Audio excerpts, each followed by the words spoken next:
1000 वेळा मुख्यमंत्र्यांनी सांगितलं, देवेंद्र फडणवीस साहेबांनी सांगितलं की ओबीसीतनं आरक्षण देणं त्या ठिकाणी शक्य नाहीये. हे आता पुन्हा काय ऍफिडेव्हिट करून द्यायचं का? जी गोष्ट कायद्यानुसार उद्या आपण काही दिलं, उद्या सगळे सोयरे तुम्ही सांगितलं होतं देऊ म्हणून मुख्यमंत्री साहेब. अरे दिली ना, असंच तुमच्या अशाच प्रकारे घाई केली आपण. काळकुटे अशीच आता उद्या तुम्हाला त्यांच्यावर विश्वास आहे, मनोजदादांचा समाजाचा विश्वास आहे, उद्या होता आजपर्यंत. आचारसंहिता लागेपर्यंत ऐका ना, आचारसंहिता लागेपर्यंत.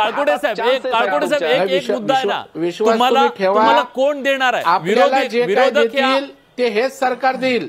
ठीक आहे, तुम्हाला जे काही देणार ते प्रामाणिक हीच लोक आहेत, हे तुम्हाला येणाऱ्या काळात काळकुटे साहेब दिसेल. मी आता काही जास्त खोलात जात नाहीये. या सरकार पूर्वीच्या सरकार देवेंद्रजींनी दिलं होतं, आता